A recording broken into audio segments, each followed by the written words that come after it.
INTJ wiring of the mind. Hey, it's Joel Mark Witt for Personality Hacker.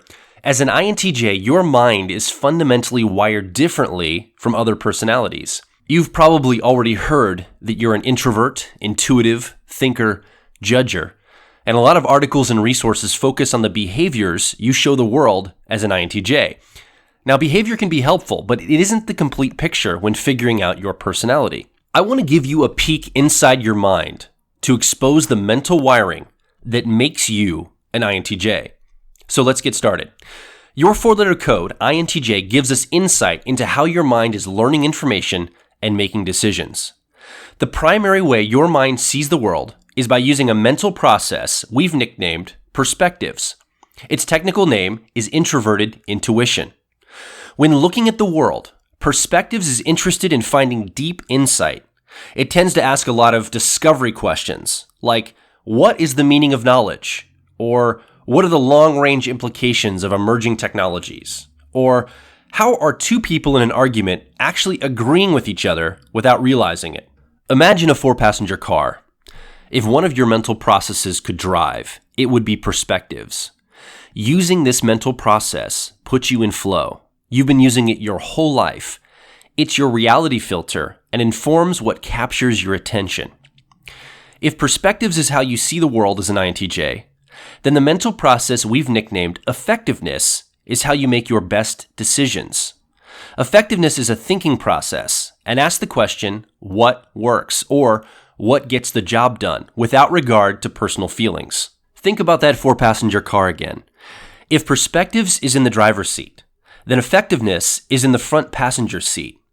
It is your co-pilot mental process and what we call your growth state.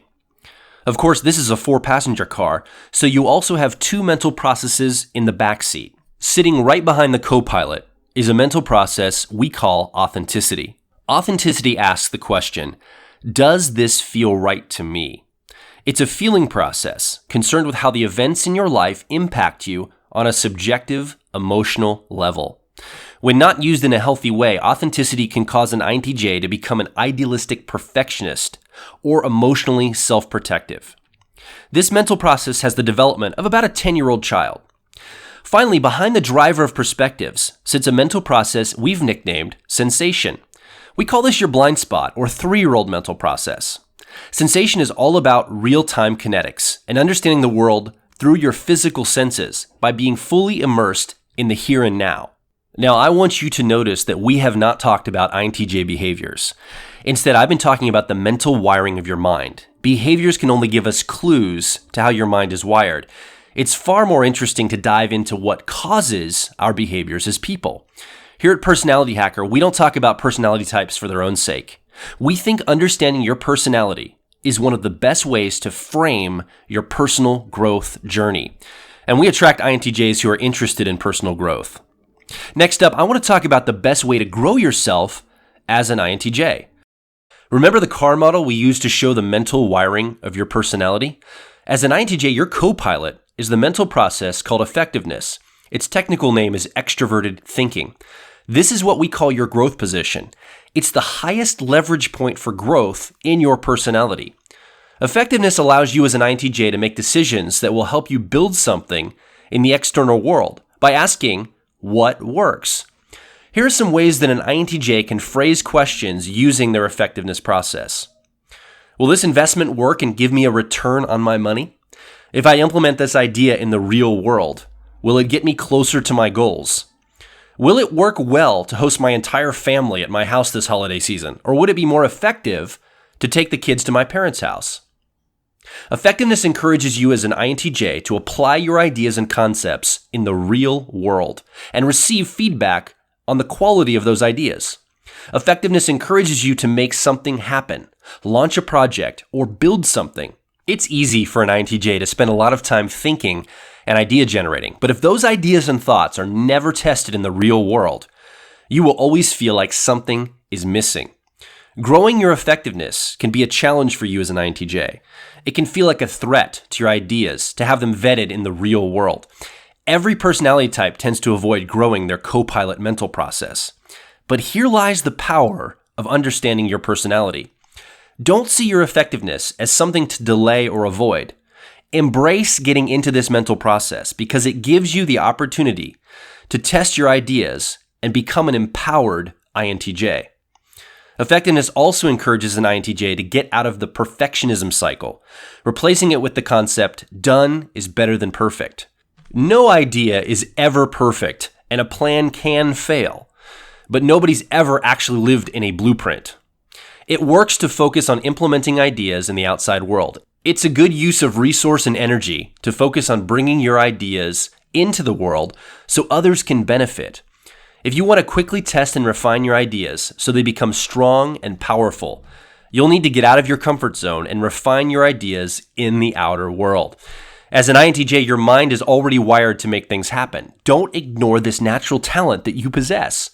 Start asking, what idea can I build in the outer world? Spend some focused time getting into action even before you think you are ready. Create a rapid prototype of a product or service you've been pondering. Practice leadership by finding a project that can't be accomplished on your own, and it requires at least 2 other people to finish. Each time you're faced with a challenge, ask yourself how you can set up a real-world solution to handle this challenge. Then get into action and create it.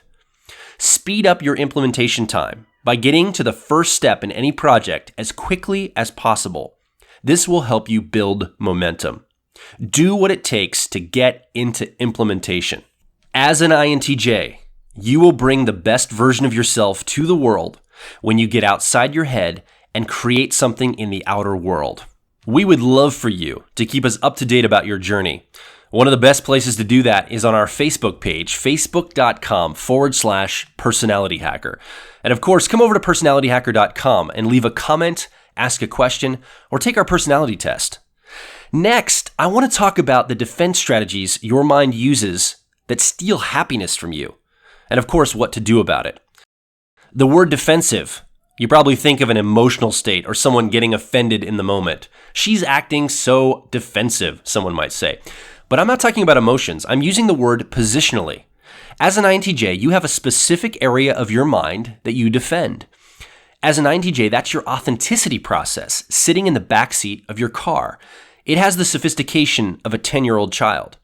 Now, that's okay when you use this process to create intimacy or playfulness. The trouble starts when you begin to allow this 10-year-old process to seduce you into a self-indulgent space. As an INTJ, authenticity, its technical name is introverted feeling, generally shows up by harboring hurt or self-indulgent feelings. Authenticity is, in a large part, about introspection and consulting your personal feelings on a matter. But when you're using authenticity defensively, it won't be about what feels right. It will be about what feels good. You may even become afraid to put your ego on the line for a project that might fail, and you could feel bad about yourself or the situation. You need to focus on what needs to get done and how to do it, rather than avoiding bad feelings. If you let your 10-year-old of authenticity do your thinking for you, it will encourage you to become protective of your self-image and ego, closed to testing out your new ideas in the real world. At worst, INTJs can even become physical shut-ins, so afraid of being vulnerable that they rarely leave the house and instead choose to keep preparing for implementation someday. But you need to implement and take calculated risks to prevent becoming self-protective in your choices and worldview. Don't let your authenticity process steal your happiness. The solution is to focus on growing your effectiveness process, like we've talked about before. As an INTJ, you're much more productive and happy when you're focused on goals, metrics, standards, and objective data. If your 10-year-old of authenticity gets into the mix, it will encourage emotionally and physically indulgent behavior, licking wounds from the past and being unwilling to do what it takes to get your goals accomplished. Now, I want to hear from you. How are you letting your 10-year-old of authenticity hijack your happiness? What are the ways you as an INTJ are playing it safe? You can leave a comment or take our personality test over at personalityhacker.com. Next, we'll talk about how you best show and receive love as an INTJ. I've got 2 quick lists for you today. First, how INTJs ask, "Do you love me?" Second, how INTJs show other people love. Here are a few examples of how INTJs ask, "Do you love me?"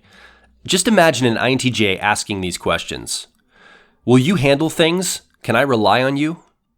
Will you make my life easier? Can I relax knowing that you're on it? Will you support my career or personal goals and be self-sufficient? Are you loyal? Here are examples of INTJs saying, yes, I love you. Imagine an INTJ making these statements. I will be endlessly loyal on principle. I will educate myself on you and learn how you operate. I will take pride in you, boasting about your accomplishments even before my own. I will protect you. I chose you. I continue to choose you. Case closed. As an INTJ, you're probably nodding in agreement. Just remember that other personalities can sometimes see these ways you show love as controlling, distant, or unromantic. So feel free to share with the people in your life how your mind works. Let them know the ways you show love work for you. If you want to go deeper in your personal development, we have tons of resources, articles, and recordings about personal development through the lens of understanding your personality. Come over to personalityhacker.com. Next up, let's talk about where to go next in your personal growth as an INTJ. I have some action steps for you. We've been talking about you, the INTJ personality type. I've already detailed the mental wiring of your mind. We've talked about your highest leverage point for growth and shed some light on your defensive strategies. And we've outlined how you give and receive love. So what's next for you as an INTJ? How will you launch yourself on a personal development journey that works for you? Understanding that each of us have a unique personal growth path seems obvious. And yet self-help authors and teachers often teach a one-size-fits-all model of growth. At Personality Hacker, it works well to personalize your development as an INTJ. So that's how we've designed our frameworks and models. You now know the mental process to grow yourself as an INTJ is effectiveness. Most INTJs want to build something that impacts the world. They want to be an example of turning abstract ideas into real-world systems. As an INTJ, there's nothing as rewarding as seeing your idea become reality. The enemy of effectiveness is self-indulgence. Effectiveness requires courage and the willingness to get out of your shell. Authenticity can have you focusing on your fear instead of the rewards of getting things done. Getting into action is the only way to prove to yourself that you have what it takes. Set up your conditions to access this mental process of effectiveness as much as possible. A good way to practice this technique is to implement your ideas before you think you're ready. With the next large project you work on, enlist the aid of at least 3 people. Make it your aim to coordinate, delegate, and manage the project, not to engage in the labor directly. Start putting metrics around all of the resources of a project. Which areas are the most difficult for your team? Which areas do you need to ask for help? How will you get your team of people to agree on strategy? Identify which tasks to delegate. Match people with their best skills. Work on building each of these skills, especially the ones that are most challenging for you. It's common for INTJs to feel almost spiritually satisfied once they conquer their fear of failure and experience their ideas from concept to reality. Most of your growth happens by putting your ideas out into the real world to test their functionality. If you really want a deep dive into your individual growth plan as an INTJ, I invite you to check out our INTJ Personal Development Starter Kit. You can find more information at personalityhacker.com. And let me know what personal growth actions you're taking in your life and what has already worked for you. We'd love to hear your feedback. I'm Joel Mark Witt for Personality Hacker, and I'll talk with you really soon.